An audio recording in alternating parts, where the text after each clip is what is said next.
we will start our session, which is the last one regarding statistical analysis.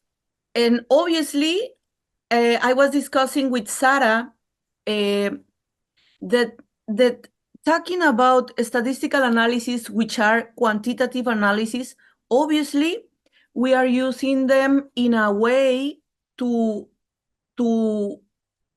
explain theories, to test the theories, to try to understand social phenomena, psychological phenomena, right? So we are trying to know if our estimations or predictions in our models, in our theories, are actually correct. And this is why this is important for us. And obviously, using inferential statistics, you are able to make educated estimations, predictions, or generalizations regarding social sciences or humanities. So it's pretty useful. It is a very important tool, but it's important to know how to use it, right?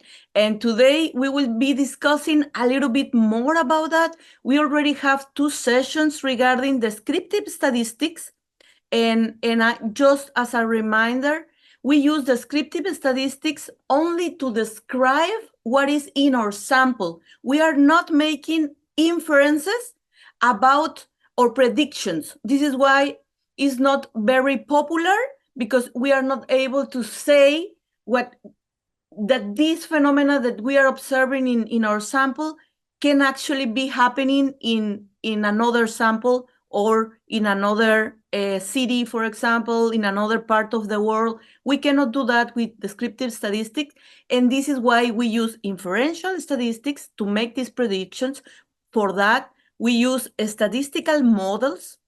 We already discussed last session a little bit about that. The models that we build actually are helping us to bridge the gap between our abstract ideas or theories and the tangible reality. So what do we find in our sample? So as we can see here in this picture, in order to build the tallest building in the world, the Burj Khalifa, they first built a model, and then they were throwing air, snow, like earthquake, everything on it in order to test how it will be better to build the foundations and everything on it. So building models is really helpful for understanding what will happen in reality. And in psychology, we also build these models regarding behavior. And this is what we will be discussing today. And today we will be using the paper that I asked you to read about diabetic outpatients. We will be discussing this same paper. Is the same one we discussed in our previous session, but the previous session we were only looking into the correlations. Remember, we were looking into the correlation table, and now we will be looking into the model. So it will be the second analysis they conducted. We will be taking that analysis into consideration, which is the more powerful one. This is the inferential statistic, and we will be talking about this model that you have right here on the screen. So this theory from Schaeffer and Moose was released in 1998, and they were trying to explain positive consequences of a traumatic event, okay? So as you can see here in the model, I think it's really easy for you to understand that each one of these are variables, and these variables are related in certain way with each other, right? We already discussed this. So here, for example, we have a relationship like individual resources is related, according to this model, to event-related factors, and also environmental resources can also be leading to event-related factors. And then, depending on these two variables that we're loading into event-related factors, then this will influence cognitive processing. And once cognitive processing is happening, at the same time, it will influence positive consequences. So this is the model. But as you can see here, all of these are relationships. So in a way, for example, we could test a correlation between individual resources, and then how changes in individual resources actually lead to changes in event-related factors. So this is a simple correlation, right? So this model doesn't have one correlation. It has multiple correlations. All these lines that we see here are actually relationships described in this model. So this model is very, very complex, as you can see. Okay? So first of all, I would like to hear your thoughts about this model.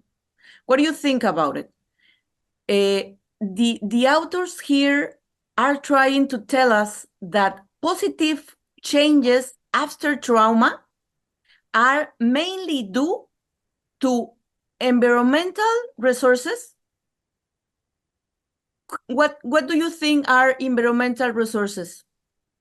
Here, for example, it could be something that is in your environment. For example, the support from your wife, the support from your mom, right? Those are environmental resources. But you also have individual resources, right? Like self-efficacy, like self-esteem. So these variables will influence if you grow after the trauma or not, right? So this makes sense. Now, here they say, okay, but these two variables are actually connected to things related to the event, okay? Which is actually a really good idea, because they are saying the degree of Gina, yeah, the event is the dramatic event, the dramatic yes, situation, or okay. that's correct, exactly. So event-related factors could be how traumatic it is, the duration of the event, right? Or your control, the level of control that you feel that you have over the event. So all of these will influence not just your self-esteem, not just your self-efficacy, not just the support from your partner, from your family, but also how how uh, how difficult it is, and how much it longs, right? So it's very interesting that the authors have this thing here, but then they have another variable also as a mediator for growth, and they say cognitive processing. How much you think about the event, how much you are aware of the event, how much you are able to understand the event and to create meaning from it, and then it will lead you to growth, right? So here we have a description of the model, and I think it's very complex model. I think it's a very complete model, and this is why you can use statistical analysis to test this theory. This started as a theory, right? And then you build this model with this relationship, with these arrows. And then you can use a structural equation modeling to test the model. So, for example, a structural equation modeling can tell you if, for example, low self-esteem predicts growth, or if low social support actually predicts also a low growth, for example, or if self-esteem actually indirectly impacts growth through cognitive processing. So you can test a lot of things. You can test a lot of relationships, and you can ask the model, tell me if all the relationships that I am drawing here actually fit the data. Is this correct? Am I correct with my theory? And then we are using this relationship and trying to see if this actually explains reality. Yes, Matthias? Please tell again what means SRG. Is stress-related growth. It's okay. This, Thank you. yeah. Yeah, okay. Thank you. This was in the paper, but we will continue discussing about it when we are going to directly to the model tested in the paper. We already review. So I'm just telling you now that using this statistical model called structural equation modeling, it's really powerful because you can draw many relationships, which are kind of like a lot of correlations together, and to see if your theory fits the data or not. If you have a good fit, then you know that your variables are supported and the relationship you are drawing are supported. And if you have a poor fit, then you know that you are lacking some variables, or your arrows, your relationships are not in the right directions, right? So as I already told you in the last class, when you are looking at statistical analysis, inferential statistics, you need to look at the p-values, but you also need to look at the parameter estimators, right? Which are the effect sizes. So both things. So keep that in mind, because now we will be talking a little bit about the specific model tested in our paper, in the paper that we were reviewing. So as you can see here, in the left, you have the model designed originally by Schaeffer and Moose, 1998, right? And in your right, you have the model that was tested in the paper. So as you can see here, I draw some squares so you can identify how the author is actually testing the previous model. So as you can see here, for example, for environmental resources, he is using social support, and social support was assessed through friends, family, and significant other. Okay? This is how this variable was measured. And then this other module, individual resources. So for the author, for Senolk, he is considering individual resources self-esteem. Okay? So self-esteem, he measured that with a specific scale, and he's connecting. So in the same way, he's connecting with stress-related growth. So the stress-related growth will be the positive consequences. This is why you have it in the same shade of green, right? So the positive consequences are coming from cognitive processing, as you can see here, right? But they are also, they are coming from the environmental resources, like here, and they are also coming from the individual resources. Self-esteem should come here. So yes, Matthias? Matthias?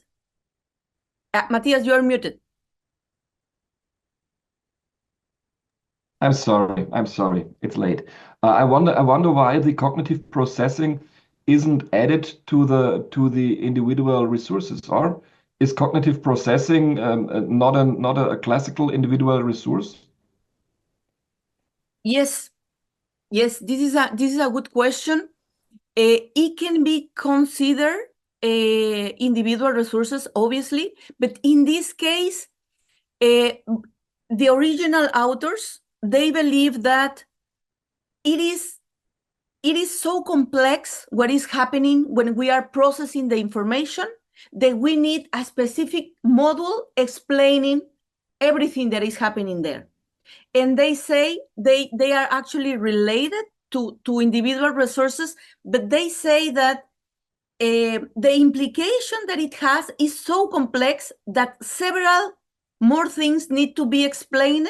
And then this is a mediator variable for growth because it's so complex and it's so important that it has to be independent.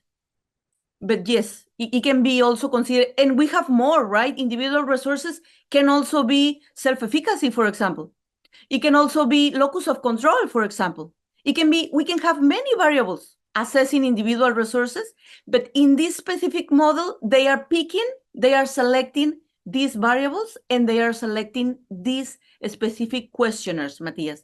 So it is a great question. So is this valid? Why are they using it as a mediator? Why is it more important than others? And the way they are arguing about it, Matthias, in the paper, in the first part, when they were saying something about the state of the art of the topic, they were describing why self-esteem is in this role and then why cognitive processing should be in this mediator role. So they are explaining this in the first part of the paper, making this argumentation. But obviously, if you have your own model that can better explain growth after trauma, so you can have your model, you can put your variables, you can draw your relationships, and then you can use structural equation modulus to test how much your model, how well it fits the data that you are collecting. So this is the great thing about these kind of things. So one of the things here, I wanted to show you two things that are important. The first one is that, as you can see here in the paper, Senol Durac, he is not using the variable event-related factors. So he's not measuring. He took it out of the model.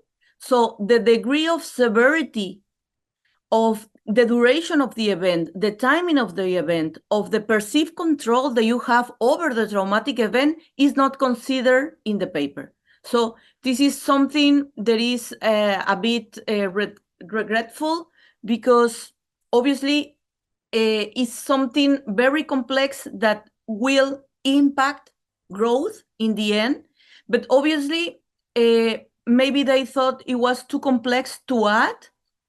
And the way they are trying to control properly for this is that they are picking a specific sample. They are using always people with diabetes without being hospitalized.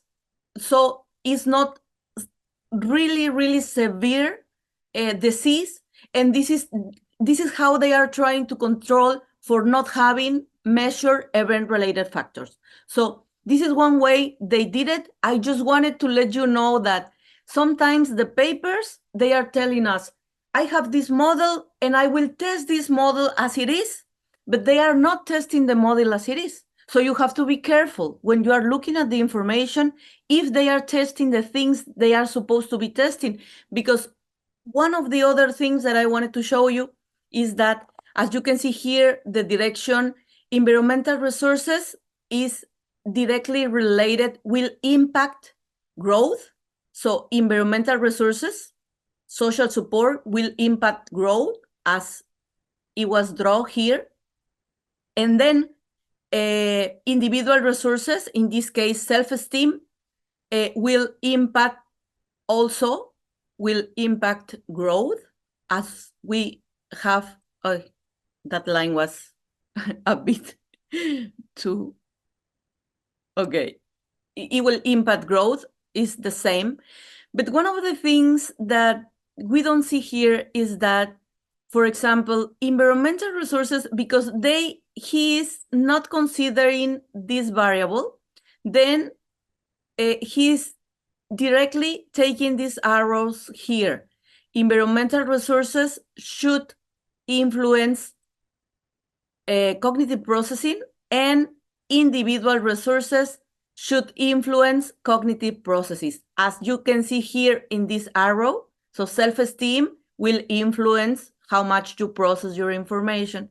But then this other arrow is not here. So individual resources,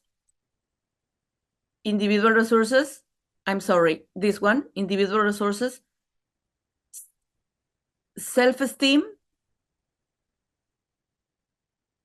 is related to cognitive processing, but environmental resources that is supposed to be related to cognitive process is not. So this one, this relationship is not in the model, and it's not in the model because it failed. So they weren't able to find a significant correlation, and this is why they remove it from the model, because it didn't fit the data. So the author is telling you this information, and this is being straightforward, and this is good. But at the same time, he's not spending a lot of time explaining why the original model is not running in the way it's supposed to be, and he's not providing explanation of why it is the case that social support is actually not related to cognitive processing, which is supposed to be, because this original theory from Schaeffer and Moss was supported by Tedeschi, and Tedeschi was explaining that social support, actually, the more social support you have, because you are able to talk to more people, so the more cognitive processing you are doing, and the more you will grow in the end. And obviously, in this paper, that relationship didn't hold, but it is important for me that you are able to notice these kind of things in the papers in psychology. Okay? So as I already told you before, when you are looking at statistical analysis, you will look into two things. First, p-values, and second, effect sizes, right? So the p-value, as I already discussed with Matthias last time, the p-value is not in this figure, because all the relationships that have a number is because it is statistically significant. So they are all statistically significant, and the one that it wasn't, they deleted it, so it's not here. So, but yeah.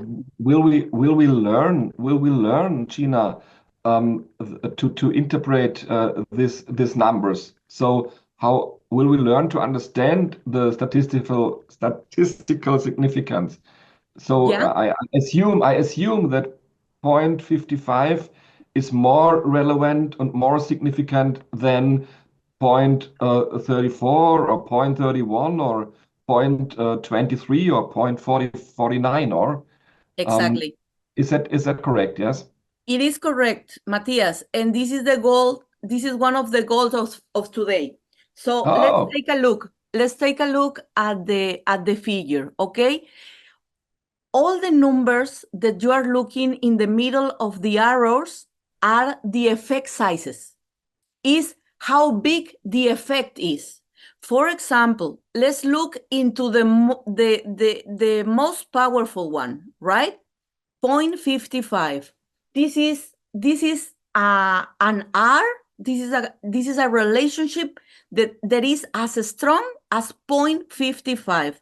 Remember, Matthias, a relationship that is close to 1, so let's say 0.95, is almost perfect.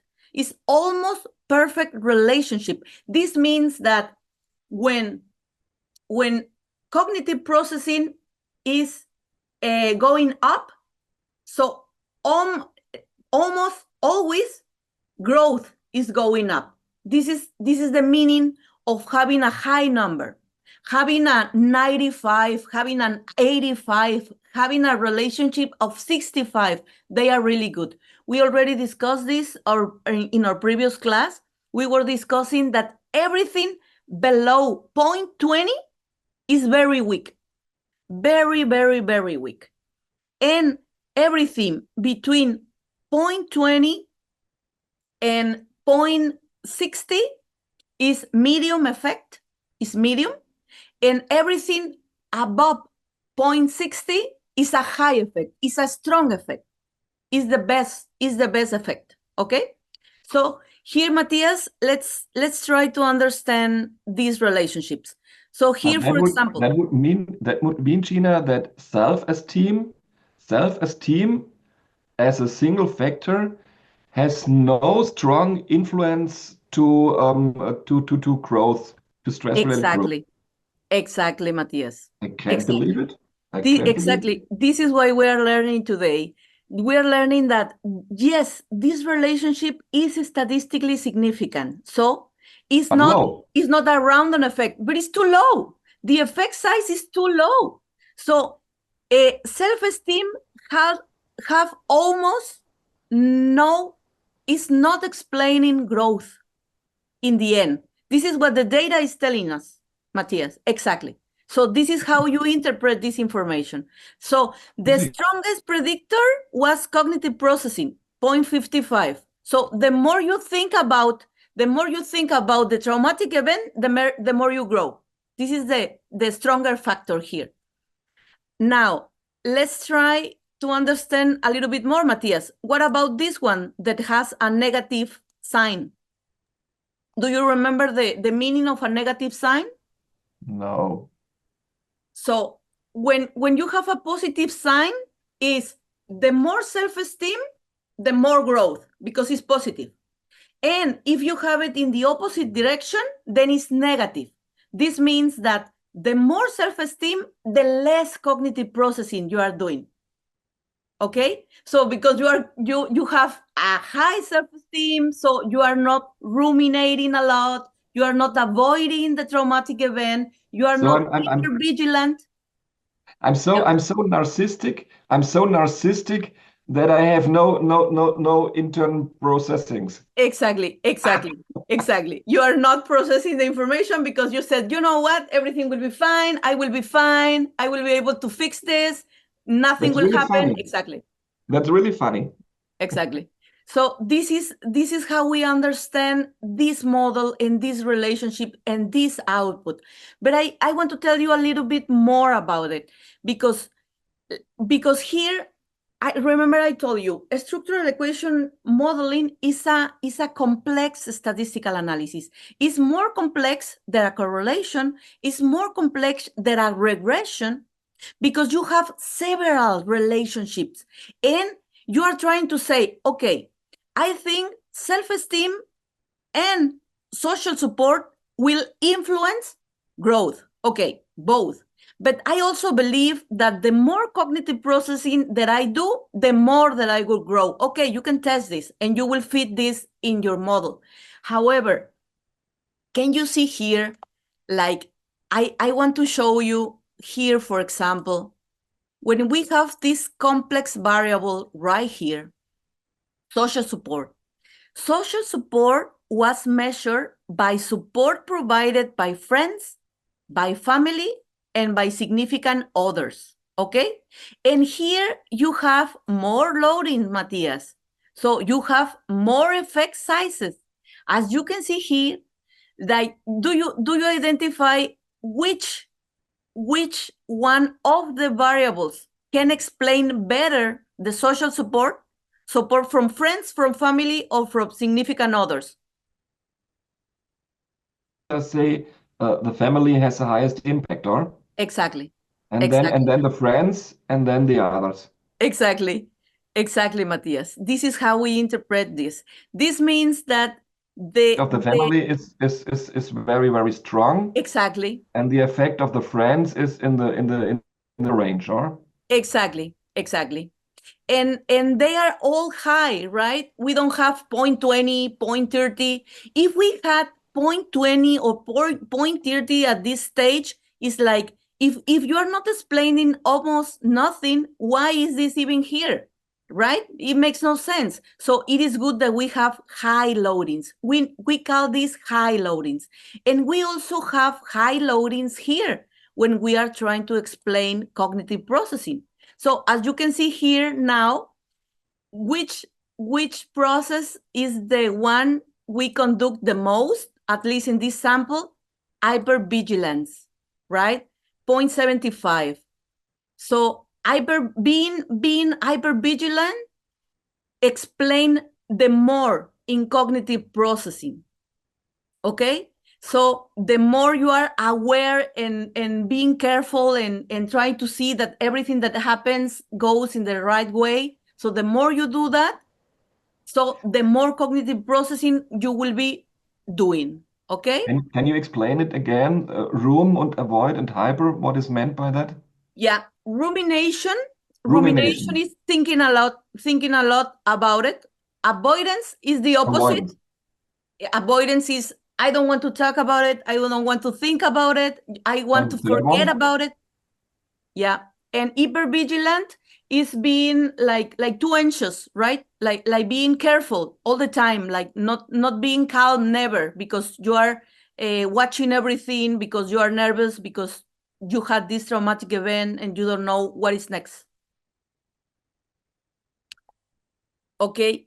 Okay. So I want to tell you that this analysis was conducted, and they are telling us how strong were the relationships. So as Matthias already highlighted, self-esteem actually is very weakly correlated with growth. So it doesn't matter that much. So social support is doing better. So having support can be related to growth. So this is good. And cognitive processing is explaining the most. But the other thing that I want you to know about this kind of analysis, that this model will give you a fit. So how good of a fit it is. If you remember the last class, I told you that besides looking into p-values, you needed to look into the parameter estimations. For example, here, I told you that for structural equation modeling, you needed to look into the factor loadings. The factor loadings are the ones we just described, right? The 0.75, 0.64, this is the factor loadings. You need to look at the model indices, okay? So now let's go into the model indices. And I have this in the screen. This is from the paper. The author is giving you, you know what? The model was adequate. He says that he found a really good fit, and he's telling us, you know what? I have a great fit if you consider this estimate, this estimate, this estimate, this one, chi-square is good, all of them are good, okay? So they are saying, yes, this model actually explains growth. So he's saying, yes, the theory is correct, and the relationship we draw are correct, okay? This is the result of the model. How good fit it was. So you don't need to understand this number. The only thing that you need to know is that you need to know if this was a good fit or not, because if it wasn't a good fit, obviously something is wrong with the theory. But the other important thing that I want to highlight is here, because once you have the parameter estimates, you can calculate an effect size called R square. And the R square is the variance explained. And this means how much the model is actually explaining the real phenomena in your data. Okay? So as you can see here, he is saying that social support is explaining growth in 11%, self-esteem is explaining growth in 5%, and cognitive processing is actually explaining growth in 30%. In total, The three variables the author is considering are explaining 46.9, almost 47% of the variance in growth. And this is considered really high in psychology because the whole model that was taken first from Schaeffer, and it was modified because we are lacking one arrow here because this one didn't work, so it's not here. And at the same time, we don't have the event-related factors, which is obviously lacking here. But this modified model is explaining 47% of growth. So this is very high. And you can see here, once again, I will say cognitive processing is explaining the most and self-esteem is explaining very little. Okay? So what is the meaning of variance explain? If we are explaining with our model 47%, this means we are not explaining 53%.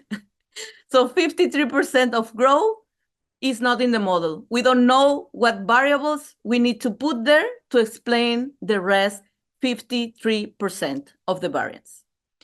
Was this clear?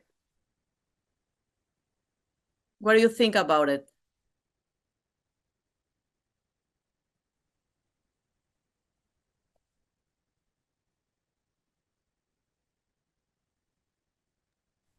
I wonder why the statistical data in the model of the left side are relatively close together. So esteem to SRG 0.23 and cognitive processing 0.55 and social support 0.34. But on the right model with the percent numbers, the difference is huge, or self-esteem only 5.2% in relationship to cognitive processing with 30.2%. That seems to be a huge difference, or? Yeah. It is. It is actually something that the authors they weren't expecting this. They were self-esteem were supposed to explain more than that. And this is not the case. And this is why you have to be careful. It can be the sample, right? It can be the sample, it can be the traumatic event, right? Maybe having diabetes and not being hospitalized is not traumatic enough in order to produce stress-related growth. Here was tested with Tedeschi's scale. So maybe the sample is wrong, maybe the sample size was wrong.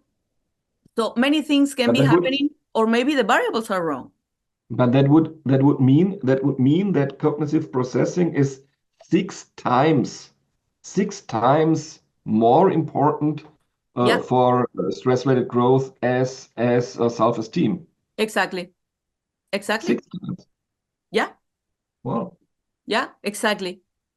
Technically, if you take it away, if you take self-esteem away, you're explaining almost the same amount of variance at the end because it almost doesn't matter. Exactly. So here, I will say that we have to consider other variables, not just self-esteem. And so we need different individual resources, as you already mentioned, like cognitive processing is one way of individual resources, but we have coping strategies, we have locus of control, we have self-efficacy, we have many, like also personality traits, many personality traits. Some personality traits can also explain how you are processing the information, and at the end, how much do you grow. So all of this needs to be taken into consideration. And this is why it is important to understand the theories, to understand the variables, and then to build the best model that you can. Matthias, this is the job of psychologists, to build the best model you can. You need to try to make it not too complex, and then to test it like with the sample, and then to see if you have a good fit or not. And one more thing, Matthias, before going to your question. Another good thing of structural equation modeling is that actually the mathematical calculations that it does can tell you which relationships could be better explaining your data. So it can actually give you tips of how the variables relate to each other. And for this, we call them modification indices. So the model output will give you a list of the possibilities that can better explain your sample. And this is great because you can have a better idea on how to fix it. Now, you have to be careful to fix it in a new sample, because if you fix it right now, then you will be just p-hacking. You are just taking all the relationships that don't work and then putting all the new relationships that work just to trick people, saying that your model has a good fit. So you have to test this in a new sample in order for it to be valid. Okay, Matthias? Yes, the one thing is to understand the technical structure of these models and the data and how to read such a model and how to read these numbers and data. That's the one thing, and the other thing is to understand what is the content of that example. And here I want to play in the question that Sasha gave us in the chat 10 minutes ago. And that seems me to be interesting. So he asked, isn't overthinking things a negative factor? And if I understand you right, Sasha, the question is, can the cognitive processing, is that always and ever a positive factor, or is there a border and it collapses? Or did I understand right? Yeah. Or? Yeah, exactly. Usually you can hear in common sense logic or folk psychology that overthinking things can be can have negative input. That was I was thinking. Also, Sarah made a nice comment. Probably rumination could fall under this issue. So maybe that's why cognitive thinking isn't the higher. Maybe I don't know. Maybe the numbers will be different. Yeah. And that seems me to be interesting. I wonder what you think about that. Isn't it a sign for being strong and resilient? If you say no, I don't ruminate, or I don't struggle again about that topic, or Yeah, definitely. Well, obviously we have positive elements of cognitive processing and we have negative ones. And the ones assessed here are actually all negative, right? Rumination, avoidance, hypervigilance. So we have some other more positive ways of processing the information that has to do with positive coping, has to do with being aware of what is happening to you, or even finding ways to fix the situation, or to change your life in a way that you will be able to survive the trauma. So being aware, finding ways, finding meaning and things. So these are also more positive ways of processing that I will say will lead you to growth. So here in this model, because of the scale that they selected, they are only assessing negative factors, which this is an important observation. And I don't think it has complete construct validity because we also need the positive factors here. But even then, when you are thinking too much, you are doing two parts. So you are thinking a lot, you are ruminating, but you are also being aware, and you may also be finding meaning. So you can do both things. And for that, I would like to say something else, because I didn't explain these numbers here. Okay? These numbers here, like all of this means that this variable, cognitive processing, was measured by measuring rumination, avoidance, and hypervigilance, right?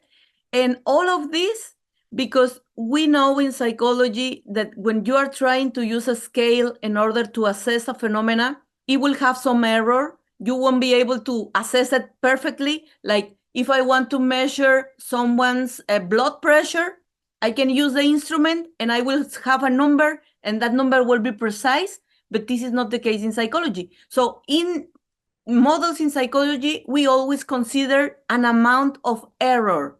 And this is why we have these errors attached to these values. But this number is very important because this number, Matthias, is telling you how much of the variance of all of this explain cognitive processing.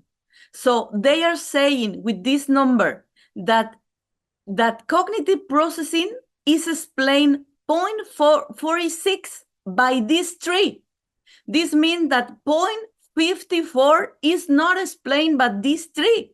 So maybe this 0.44 that we are missing are the positive factors, and maybe these positive factors are the ones that are making the effect and growth, because maybe they are the positive ones. So because here they are assessing just this, it was related, but maybe it is not very precise. I don't know if this actually helps to the conversation you will having, but it makes sense. Makes sense. Well, the first thing that is that I'm happy to understand what is shown in this model, and so this is extremely helpful this session. So thank you for that. And the other one is that it's I can't understand why they only have listed up these negative factors like rumination, avoidance, and so on. Yeah.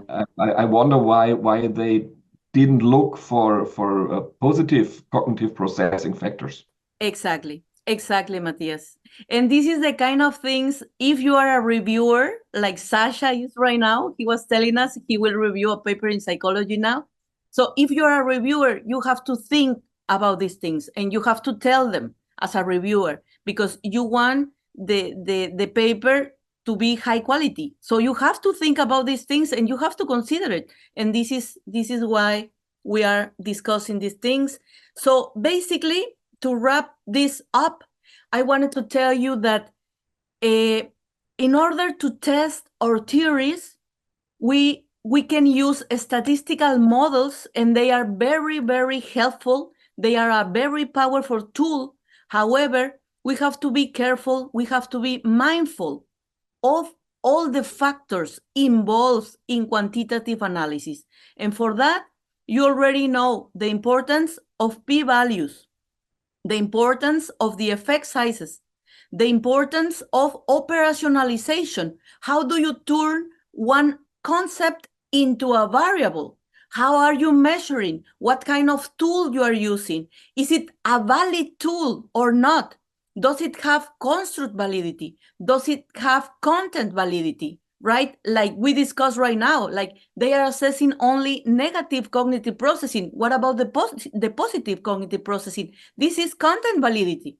So they are lacking content validity. And also, you need to look at sample sizes. Sample size is very important in statistical analysis, because if you have a small sample, you will have a lot of variation. And if you have a lot of variation, you will be able to explain little and you will have really weak effects.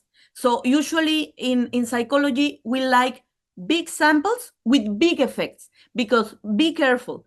Sometimes just having thousands of participants will give you a p-value that is 0.05. So you're testing 10,000 people. So almost anything hypothesis that you are testing, if you are testing 10,000 people, you will find out that is statistically significant. But the effect is almost nothing.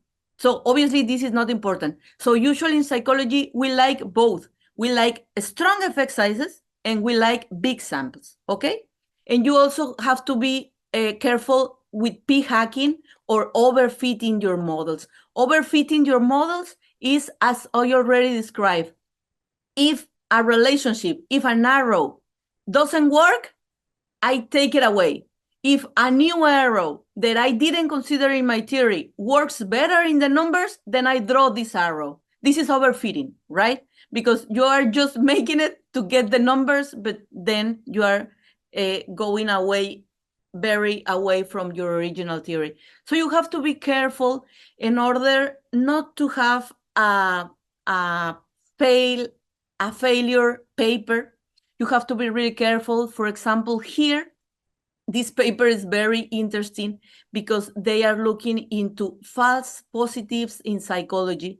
So false positive, when you are finding an effect, but this effect is actually false because you are considering your statistical analysis, you are doing it really flexible, you are not being straightforward, and you are p-hacking.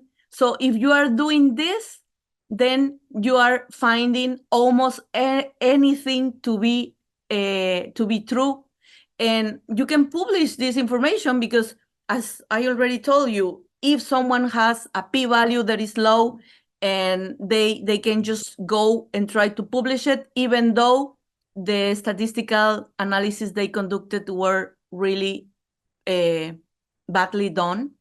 And for example, this paper, and I leave you this paper in Moodle, so you can check it. You can check it there. It's very interesting because here, in order to test how psychology sometimes can go really wrong with the statistical analysis, in this study, they actually were able to prove that you will get younger the more music from Los Beatles you heard. So you heard it right, Matthias. If you heard a lot of the Beatles, then you will get younger and younger and younger. That's it. This was proven in psychology using statistical analysis.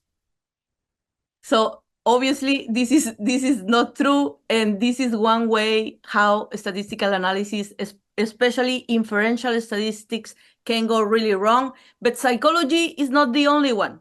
So I don't know if you know this case because it's really famous. Maybe you already know about it, but we also have false positive in neuroscience. In neuroscience, because it is actually also easy to generate false positive in brain imaging research if you are not conducting the statistical analysis properly. So in 2009, usually experiments in neuroscience, so they put the sensors on you, as we already saw in our class going to the lab. They put the sensors and they are tracking all your physiological information. So usually you present a stimuli to the participant, like a video or like images, and then you see the brain reaction to the images, right? So in this case, in order to mock the whole procedure, they were showing pictures with human emotions to a salmon. And then they were able to find that the salmon was reacting to the emotions because they were finding brain activity with certain images. And this is not the funniest part. The funniest part is that the salmon was actually dead, was dead all the time, and they were able to pick up brain activity. Imagine that. So obviously, sometimes the measurements can go really wrong, and this is why you have to be careful. You have to be careful every time that you read a paper and that you are looking into the analysis. Okay. And that is a classical difference between correlation and causation, or? Yeah, this is also important. This is also important, Matthias. All the things, all the papers that we review so far, all of them are descriptive research. All of them are just talking about relationships, but in none of them we can say that causation can be implied because we are not using experimental research. And this is our next session, Matthias. In all of the papers we just described, they are using a specific way of research called descriptive research, and in no way you can say that even if you have a relationship that is strong, it doesn't mean that one is causing the other one. Exactly. So this is the point of the next session, Matthias. So you gave the signal. Wonderful weekend for everybody. Yeah. Okay, guys, and Sarah. So this was the class for today. With this, we end up our sessions in statistical analysis. So it can be a great tool, and I'm happy you are now able to interpret some of the numbers and to know what to look for, right? Not just p-values. Look up for the effect sizes, and keep in mind correlation is not causation, okay? This is the main things I want you to keep. Obviously, you won't be an expert in statistics with these 4 classes, but you at least know what are we actually doing with this analysis? What can they tell us and what cannot tell us?